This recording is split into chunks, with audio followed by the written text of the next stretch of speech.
आप देखते होंगे सड़कों पर या अपने गांव मोहल्लों में बहुत साफ सुथरे कपड़े, चमकते कपड़े, खूब आकर्षक चेहरे वाले व्यक्तियों को आप देखते होंगे अपने इर्द गिर्द। लेकिन आप स्वयं जानते भी समझते हैं कि सम्मान जो है, जो हृदय का सम्मान जिसको दिया जाता है, वही असली सम्मान होता है। और वो हृदय तब किसी को सम्मानित करता है जब उसके क्रियाकलाप जो है चमकदार होते हैं, आकर्षक होते हैं, पारदर्शी होते हैं। क्रियाकलाप मीन्स जो कर्म व्यक्ति करता है, वो मानव के अनुकूल कर्म कर रहा है, समाज के अनुकूल कर्म कर रहा है, इस पृथ्वी के अनुकूल अगर चमकदार कर्म कर रहा है, इस पृथ्वी को सुंदर बनाने के लिए, समाज को सुंदर बनाने के लिए, उत्तम बनाने के लिए हमारा मन स्वतः उसे जो है हृदय से धन्यवाद ज्ञापित करता है, सम्मान ज्ञापित करता है।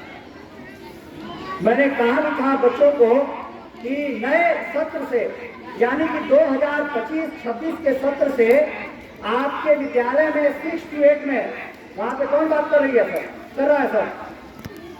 जैसा कि आप जानते हैं कि इस बार से सिलेबस प्रकाशन भी चेंज हो गए हैं।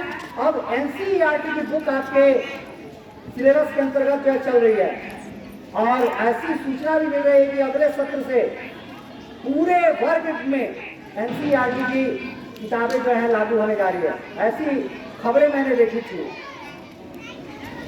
उसी में आप देखे होंगे कि वर्ग 6 में बाल राम कथा की कमी नहीं है। आज न रोजगार की कमी, न पैसे की कमी है। जो परिश्रम कर रहा है, वो कमा रहा है, आगे बढ़ रहा है, और निश्चित है देखेंगे उसके पास पैसे भी आ रहे हैं।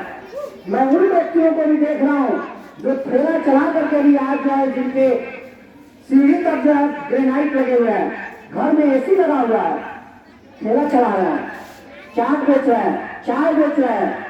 बड़े बड़े शहरों में चले जाइए तो चाय बेच करके लोग मर्सिडीज जैसी महंगी गाड़ियों में जो घूम रहे हैं, फॉर्च्यूनर जैसी गाड़ियों में घूम रहे हैं। दुकान भले छोटी है, लेकिन उस काबिल को पढ़ाया जा रहा है आपके 6th क्लास में।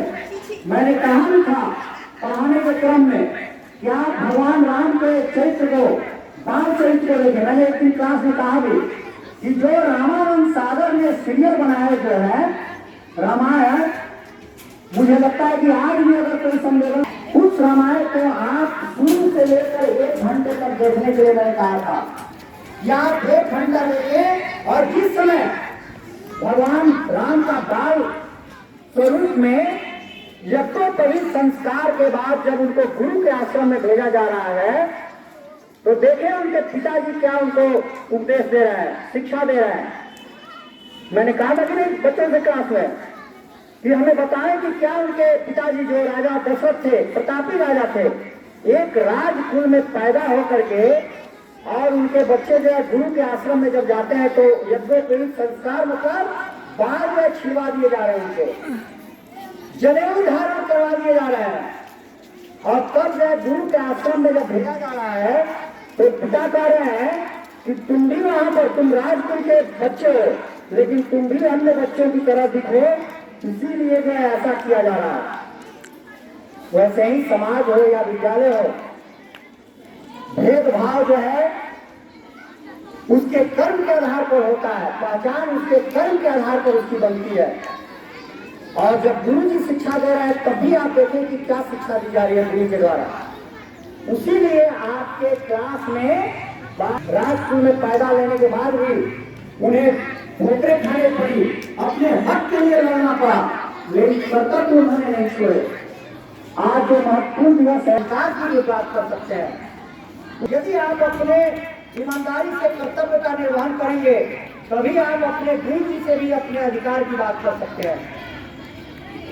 हम विद्यालय आए, आपको बहुत सारे अधिकार प्राप्त है, लेकिन उसमें कर्तव्य जो है सर्वोपरि है। कर्तव्य के बाद ही आप अगर माता पिता की सेवा कर रहे हैं तो ऑटोमेटिक है कि माता पिता आपको कर्तव्य अधिकार देंगे।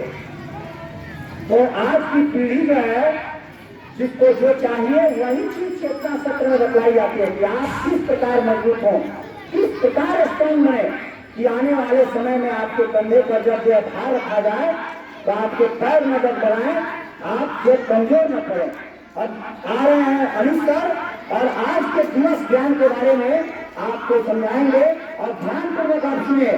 मैं देख रहा हूं कि बच्चे जो ध्यान नहीं देते हैं, तो ध्यानपूर्वक सुने और समझे कि आज का दिवस क्या है, इसकी क्या उपयोगिता और महत्ता है। आइए।